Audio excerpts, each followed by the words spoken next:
welcome to our podcast, The Ups and Downs of a Small Business Owner, where we hope to show you exactly what it's like to grow a business. So today I'm here with Debbie Lewis, founder, business advisor, regional ecosystem manager, and really a small business cheerleader. Oh, good morning. Morning. How would you describe yourself? Crikey, it depends which day you ask me and what hat I'm wearing. I think you nailed it. I definitely bleed entrepreneurship when you cut me through. If I was a stick of rock, I would have small business tattooed through the middle. From the beginning, have you always been... Yeah, do you know, it's funny because as far back as I can remember, I've had a little business, you know, I don't now say a little business, but even being a teenager, I was always involved in business and my parents weren't, so I don't know where I got that from. That's funny, isn't it? Anyone else in your family? No, just no. you. I obviously watched something that had a profound effect on me in my childhood. This is the way to get rich quick. Yeah, I think I always wanted to escape the poverty I grew up in, and I was like, this seems like a good way. So I don't know whether it was Madonna or Richard Branson I have to thank for all of that on telly. Nice hybrid of the two. Absolutely, yeah, not to be confused. No. So what made you start, and what was the dream when you started? I think if I think about the first real business that I had, the one that I would consider as really starting my entrepreneurial career, it was just a need. I'd been at university. I'd done 4 jobs a day through university to pay my way. I was the first person in my family to go. My parents made it very clear. You know, we were brought up in council accommodation and had been in emergency accommodation for a while. They couldn't fund me through uni, so I'd always worked. And then the day I finished, I kind of went, oh, well, if I've got no halls of residence, I'm going to either need to get a job really quickly or do something. So I did get a job as a teacher and I hated it. I hated being employed. I hated the red tape. Every time somebody said, oh, you can't do that because, my brain would instantly go to, well, why not? Because you could do this, this or this. Yeah. And so it became apparent really quickly that probably I should follow my own road. And so I kid you not, this was the thought process. I think I'd be good in business. What could I do? Well, I've always worked in salons. I'll buy a salon. I mean, this is a kid who grown up in council accommodation, never owned a car. And I literally pounded the pavements to talk to bank managers with my business loan, my business plan, which looking back on it was probably like a school project. Yeah. And I managed to find a lady, I will never forget her, who said, I really believe in you. I don't know how we'll do this, but I'd really like to help you. And so from that bank conversation, I managed to secure my first business, which was a bricks and mortar store with 3 staff. I was 24. Wow. And I remember... But a trained hairdresser? So I had studied hairdressing, but qualified in beauty therapy, and I had a degree in medical biology. So a bit of a hybrid everything, but I'd never been a hairdresser. But I'd worked in salons since I was 14. Yeah. And I walked in there, Christmas Eve, I managed to sign the lease. Gosh. And I walked in and I kind of looked around with a £5 note in my bag, and that was all I owned, as well as the business loan. And I just thought, crikey, what on earth have you signed up to? You're going to have to make a success of this. Okay, but what did you feel then? Complete terror. Complete terror, but I just kind of fell on my feet. I was really accidentally good at it, so nothing was planned. Or you made it work, I guess. Yeah. And I think when you're in a corner, and all business owners will know this, when your back's against that wall and financially you've got commitments, you get really blooming creative, you know, within the law, but you suddenly find ways of making things work. And I was blessed to have an incredible team that just grew and grew and grew, and everything just worked out for me in the early days. So what was the motivation to even start on that route? What was it you were trying to achieve? I didn't want to get another job. I just hated being employed. The irony, because now I am and I love it. But back then, and don't get me wrong, I was an only child, and I grew up in a household that didn't have a huge amount. My dad was a taxi driver, my mum worked in Sainsbury's on the checkouts, and she was a cleaner at the weekends. And I'd never really kind of thought I would be any more or have any more or do any more, but I just had this real passion to have a different life. I just wanted what I saw other people having and thought, well, I'm only going to get that if I go out and make something of myself. So what did they think? I think my dad's always been so proud, bless his heart, but he's scared because, no one in our family had ever done this. No. My mum thought I was bonkers. Yeah. My mum's prime ambition for me was to get married and have lots of children. Epic failed on half of that. But no, super proud, super proud. But they never saw it coming, and they were always worried, throughout I owned the business for 17 years, and there wasn't a year that went past where my parents wouldn't say to me, are you sure you want to do this? Because they saw how much I sacrificed of my life.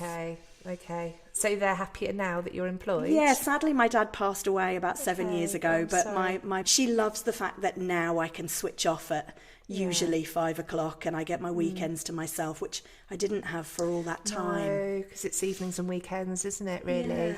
Yeah. And whilst there were incredible highs, there were, crying in the shower tray days and incredible lows as well. So your family go through that with you, and I'm sure all of your listeners who own businesses that will resonate with them. Is that for every incredible day and great PR piece you have a day where you're sobbing over something.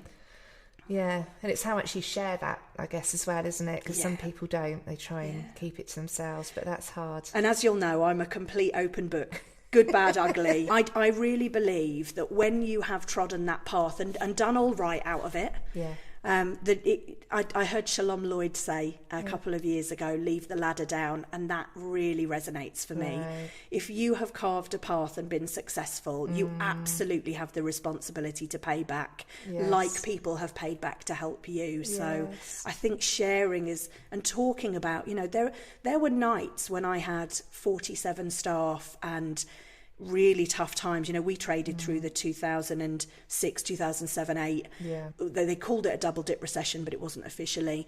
And there were times where, I won't tell you where I bled from, but the stress, the physical effects of the stress and not sleeping and feeling the weight of responsibility of 37 pay packets was enormous. And when you're a solopreneur and your parents or your nearest and dearest have never experienced that, it does feel lonely. It doesn't have to feel lonely, as I now know, but it did feel lonely. So who did you turn to? A lot of my friends were in business, and although they did things very differently to me, I always had friends that I could kind of reach out, and if nothing else, I could offload. So although they couldn't always give tangible advice, I could always talk to somebody. My dad was the best listener.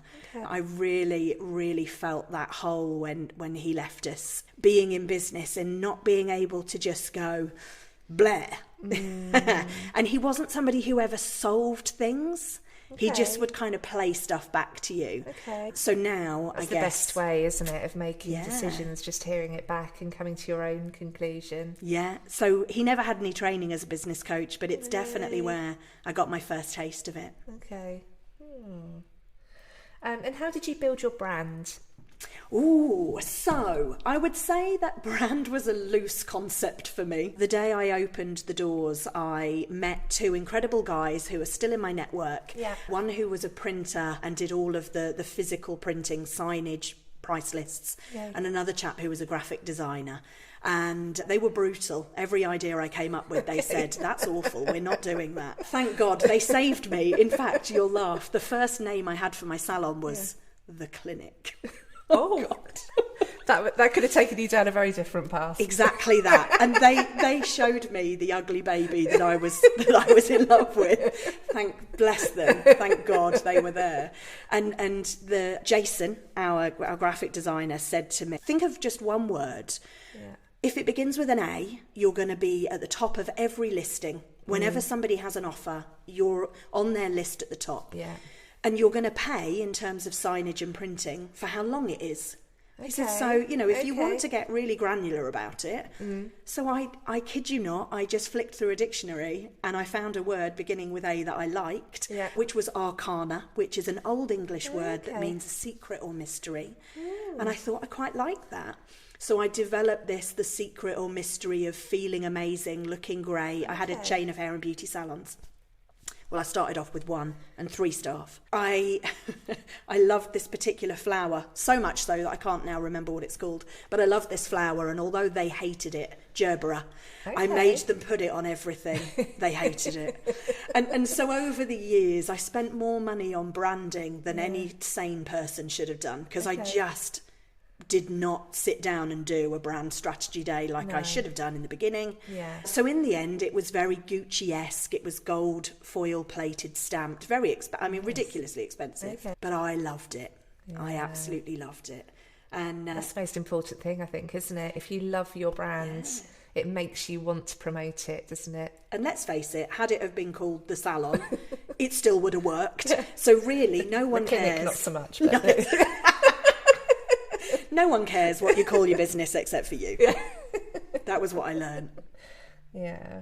And then reputationally, sorry, just to kind of, I would say we built more of a reputation than a brand in the first 10. And then building the brand was important to scale and exit. Yes. Yeah. Valuing the business. Yeah.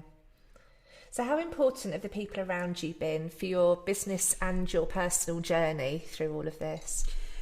I have definitely learnt from every single person that's been on the journey with me. I think when I looked back, when I sold the business, which was about five years ago now, I'd had over 100 people, whether they were apprentices, part-time staff, full-time through the doors in that 17 years. So there'd been a lot of people on my journey. Yeah. Very few that were there the entire journey, but those that were are still in my life. Yeah. And the people around me, really, my family kept me very grounded. I joke about the time before the financial crisis when I just had one business, when I literally would have £50 notes stuffed in my gym bag and my bedside table. I mean, life is not like that anymore. But we were a cash business back then, and I just had no financial control. No. Life was great, business was booming, and I was an absolute idiot.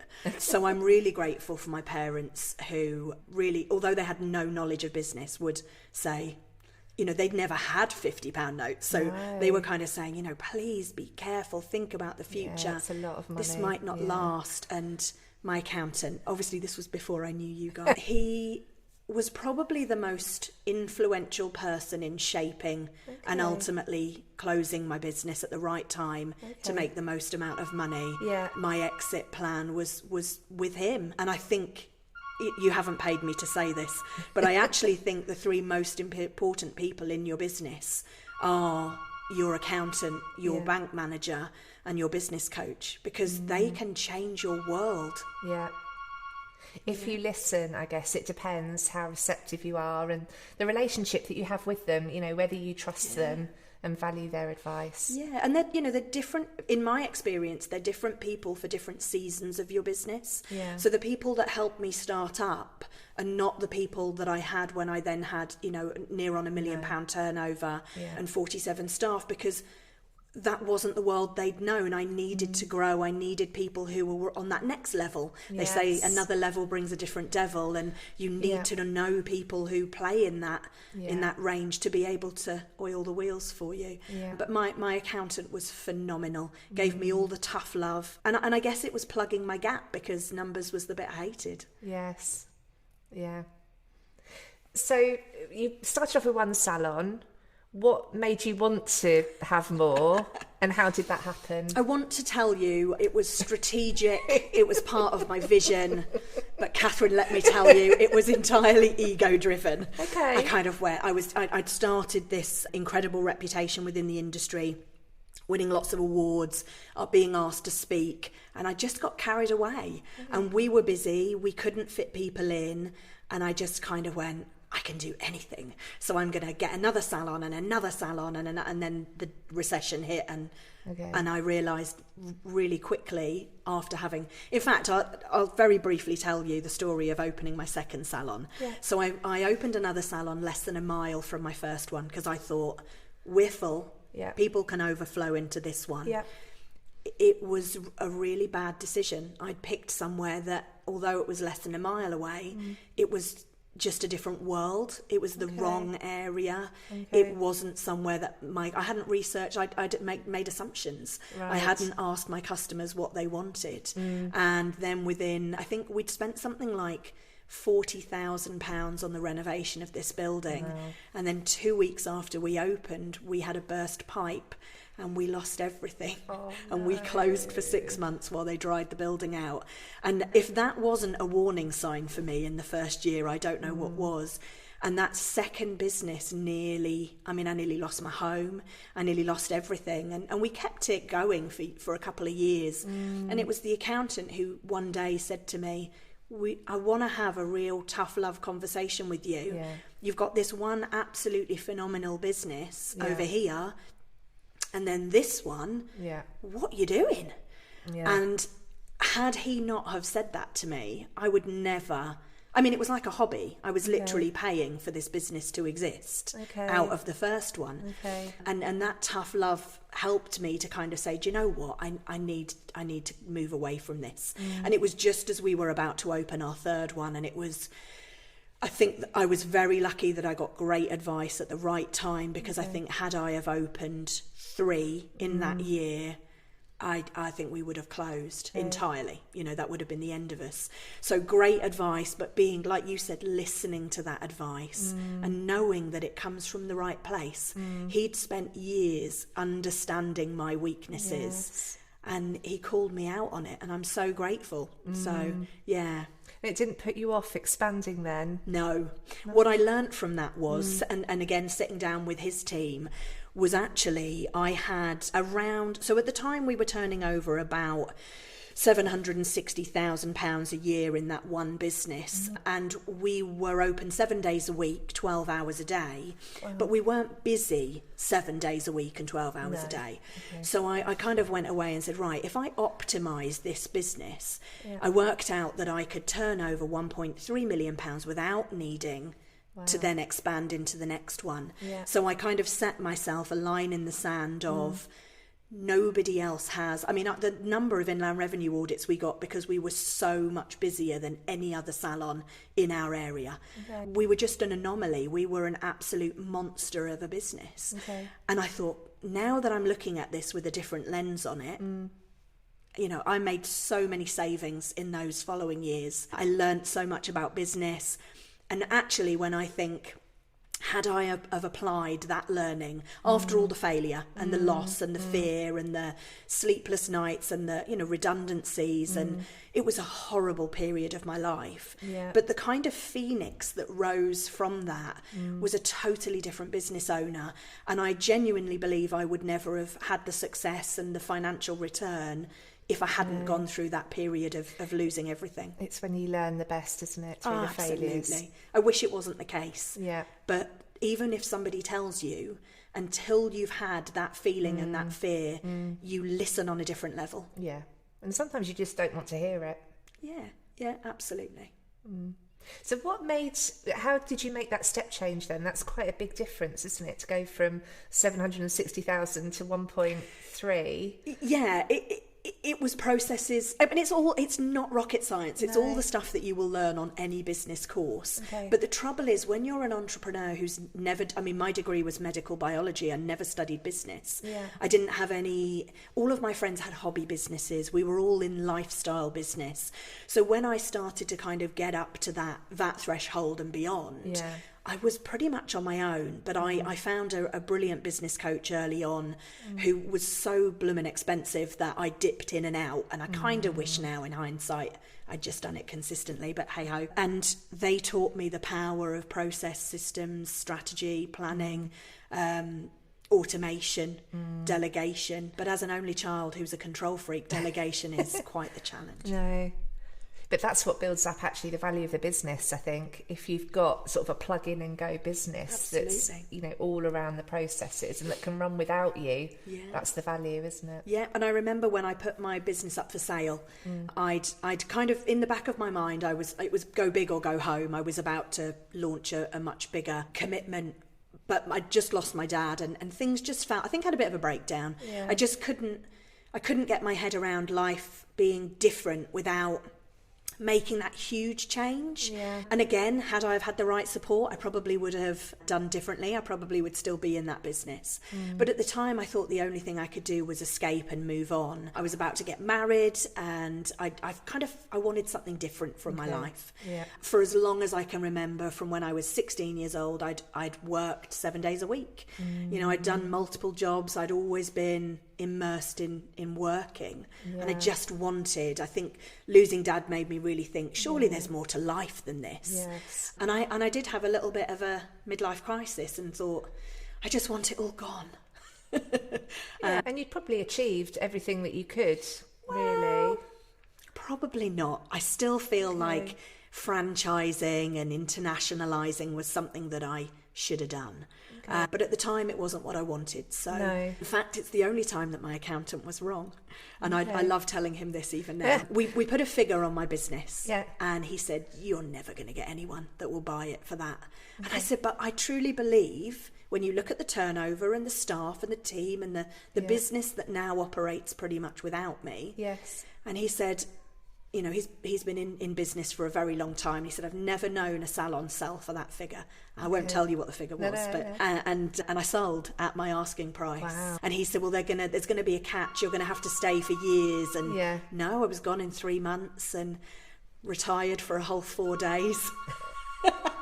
Without a plan. Okay, so there's nothing you were moving towards. No. You just knew that you didn't want to do it anymore. Yeah, I just wanted out.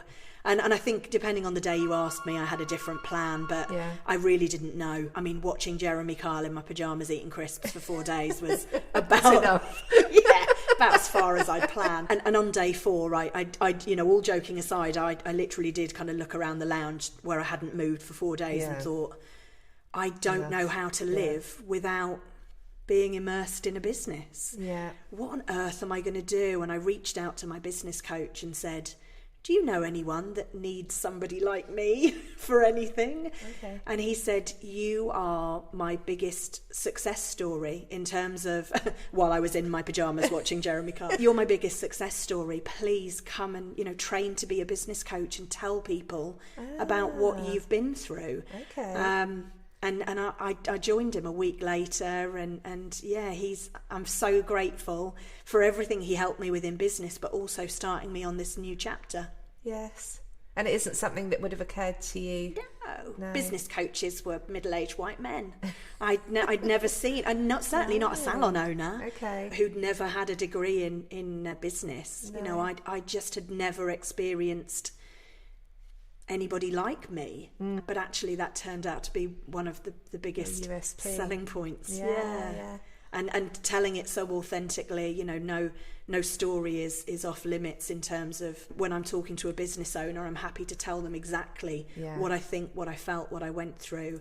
And so often people are preaching from what they've been taught but not what they've lived through. So it's not for everyone. But I definitely know that the feedback I've been given is that sometimes it's actually, you know, genuinely saved somebody's life. So then you think, wow, that's what I'm here for. Yeah, I'm here for that. Yeah. So what's been your biggest failure? Oh, crikey, pick one. And what did you learn from it?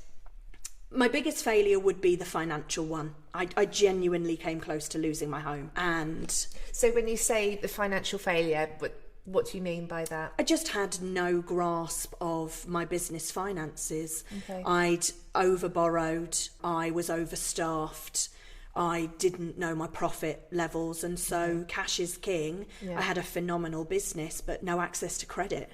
And so I had debtors, inland revenue. I just basically was disorganised. And whilst it wasn't an ultimate failure, because I am who I am today because of it, I certainly wish I could have fast forwarded that chapter. It was horrendous. You know, I can imagine the stress. Paying people. The most shame I have ever felt is not being able to pay somebody on the day that their payroll should be in their bank account, and texting them and saying, I'm so sorry, it's going to be a couple of days. And you know, these weren't isolated incidents. This was a catalogue of horrendous financial management. Okay. Again, I wouldn't be who I am today, and giving the knowledge I have now of that is because of those times. Had I have continued to hemorrhage £50 notes and 4-wheel drives and, you know, designer handbags, I would never have learnt the lessons. No. So I'm a better person, a better educator, a better entrepreneur because of it. And was it that moment where you had to tell an employee, I'm sorry, it's going to be a couple of days, that made you think, I'm going to have to get... Okay. I wish I could honestly say I that first time shamed me into it, but I did it for about a year. Okay. It was an absolute crazy time in my life where I just didn't know how to fix the problem, and I didn't even know what the problem was to ask for help.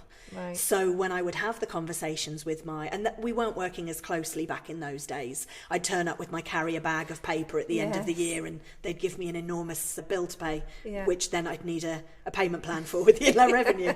I mean, I joke now and I laugh, but it breaks my heart to think that there are entrepreneurs who end their life when they get in that situation, because either they don't have the support or they don't have the mindset to know they'll be okay. And I think, crikey, I dodged a real bullet there. I think finance is a funny one, isn't it? There's some generally business owners are salespeople, or they've just got a really clear vision, or they're really, they're really good in their area, and quite often, and it's not all the time, but quite often they've got a real blind spot with money. They just look at their bank balance and think, is that enough to cover the end of the month? If it is, brilliant. If it isn't, okay, we've got a bit of an issue. And that's kind of as far as it goes. That was me, 100%. And it was only when stuff got really real, bailiffs knocking at the door and staff quitting, amazing staff quitting, because I just wasn't fulfilling my obligations as an employer.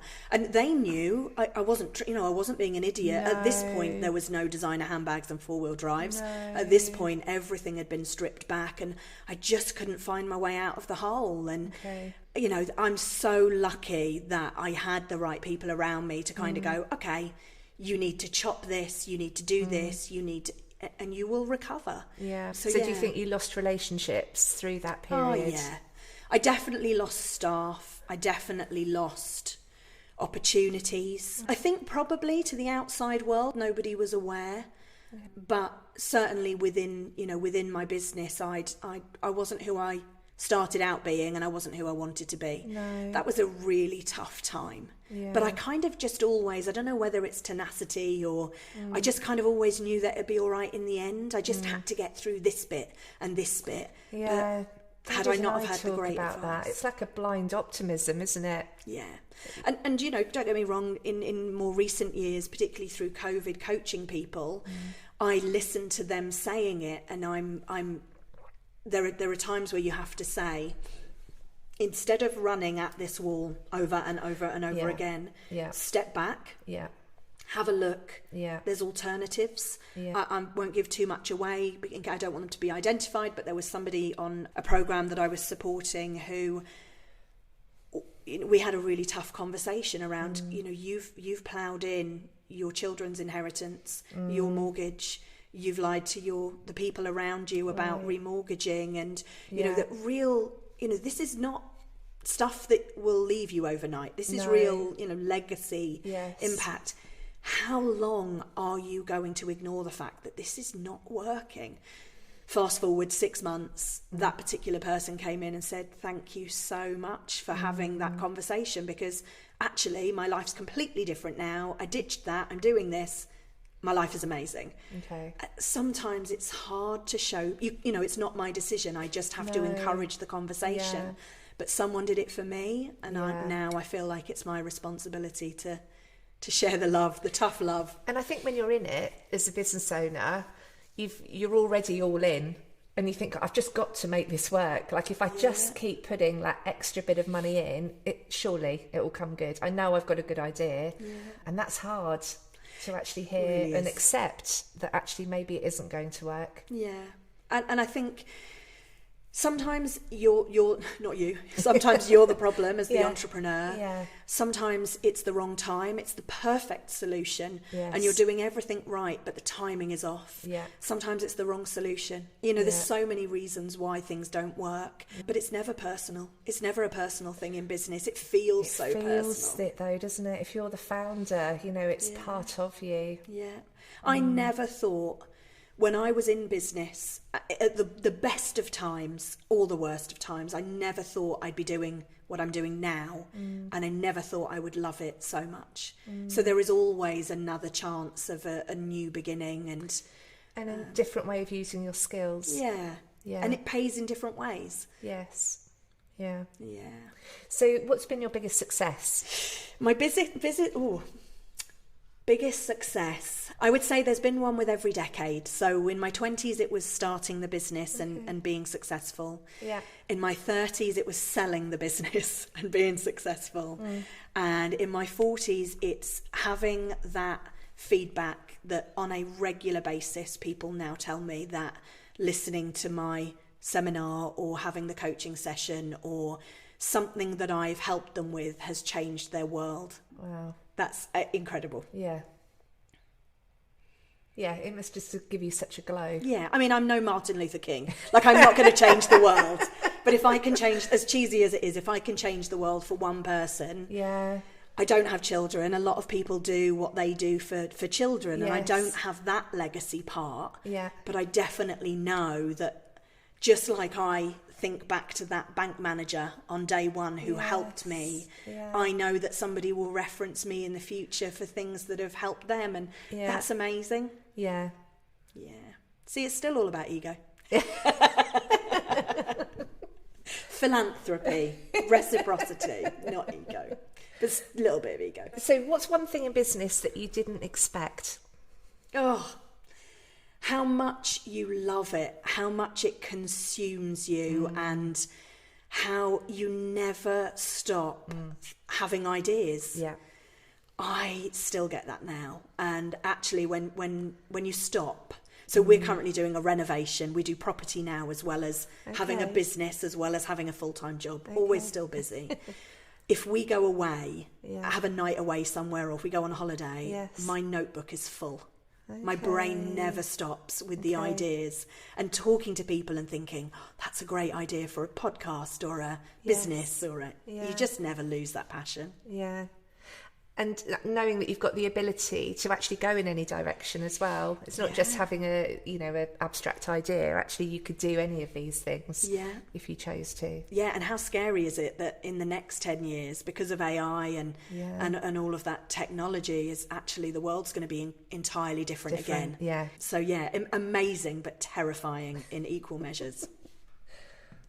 Yeah, I think that's like happening every decade now, though, isn't it? Yeah, it's going to come faster, apparently. And jobs, that are here today just won't be here in 10 or 20 years, will they? No, absolutely. And the job I have now, actually, we giggle about the title, but nobody would have ever dreamt that up even, 10 years ago. So, yeah. So I think we've touched on this, but who's been your most important professional mentor?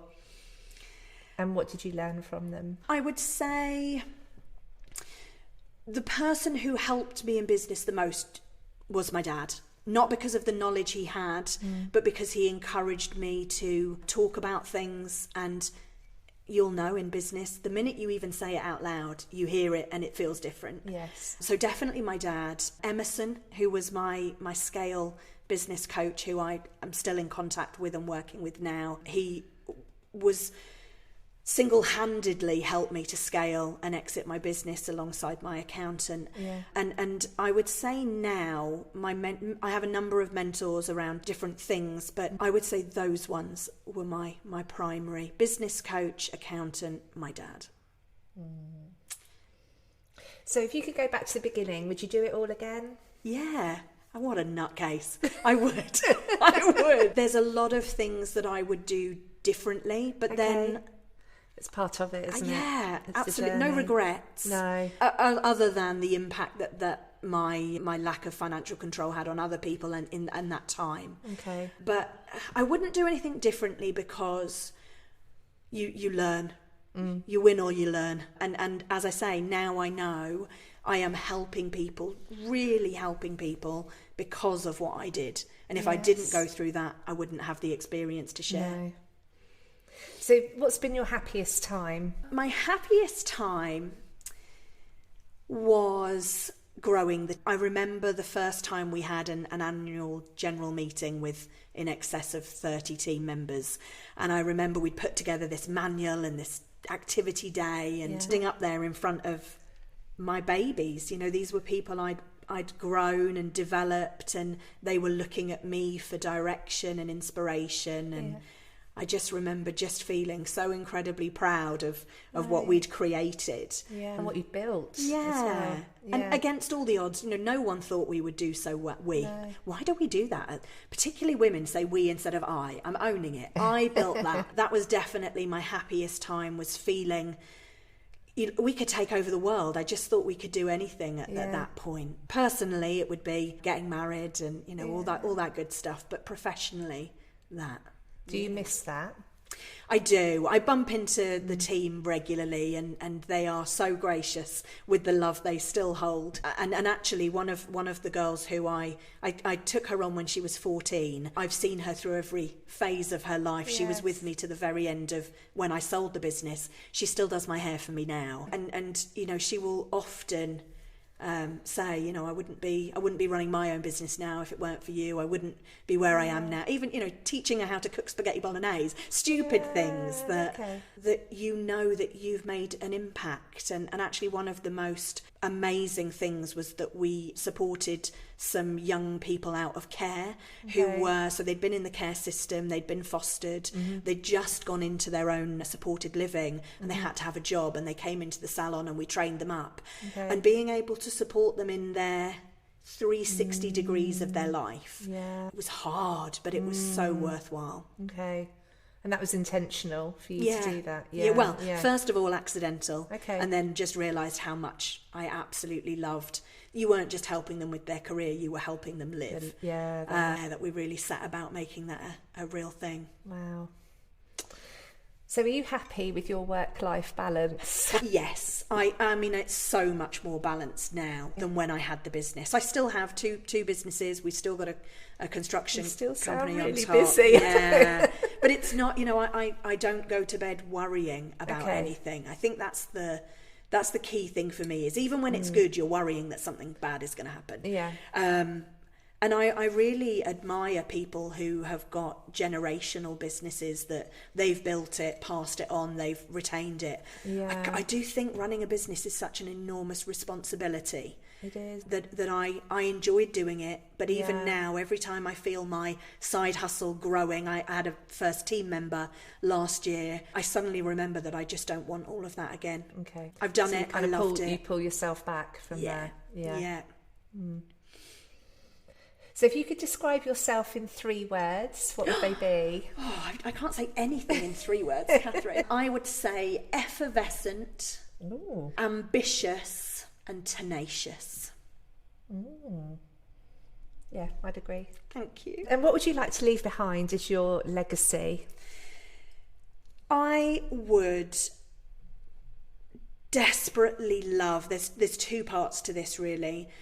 I would really love for particularly women and underrepresented minority ethnic groups to feel that in some way the work that I've done has given them a bit more of a platform, a voice, the support, the encouragement. Through the work that I'm doing now, I spend a lot of time working with women in business and ethnic minority business owners, and so many of the barriers that they face are not entirely, but predominantly psychological, cultural, legacy barriers that I'm so lucky that I've never ever gone into a boardroom or a meeting or a networking event or a insert space here. I have never gone into a room and felt inferior, but actually that's incredibly unusual for a woman. It's funny that you say lucky.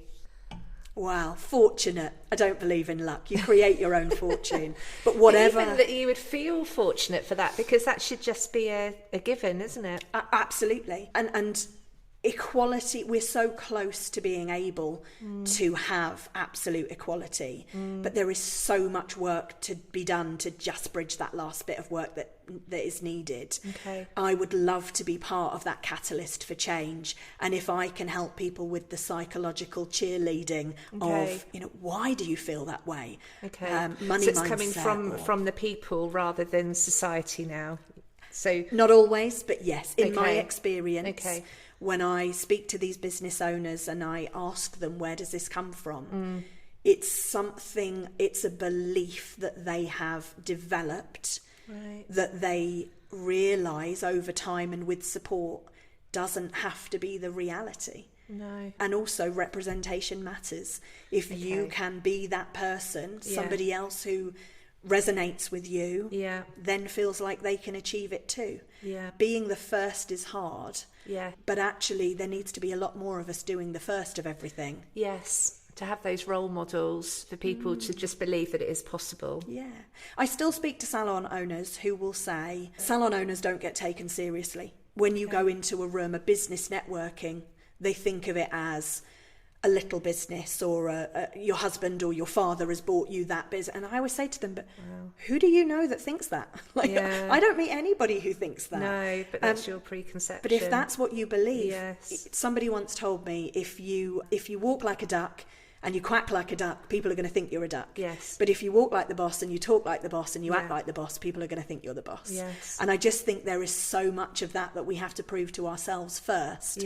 I believe in fake it till you make it with confidence, not with business. And I just think if I can leave some of that as my legacy, that I have broken some barriers, bust some myths, really translated. I mean, the financial services industry was something that when I was in business, I never understood. Now I'm in the financial services industry, I kind of go, how do people not know about this? This is brilliant. This would have really empowered me when I was in business. We just need to be talking about it more and sharing stories.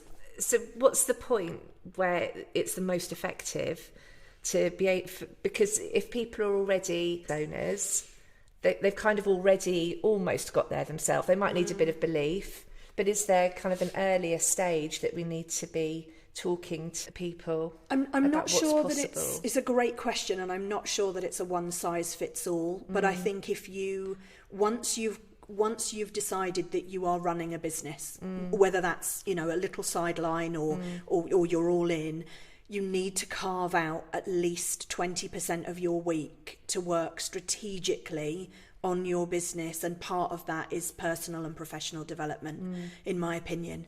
Whether that's and you find your style, whether that's reading books, listening to podcasts, there is no manual that will tell you what makes a successful business. What worked for me and was successful for me worked then for me with my team and my customers and my processes. I can teach you that, but it doesn't mean that even if you had that salon in that village with those team members that it would work now. You know, we're all just build, measure, learn. That constant critical cycle of, you know, just assessing, customer discovery, make no assumption. But surround yourself with brilliance and it might be a bit contagious. So I guess you've probably answered this now, but one piece of advice for small business owners.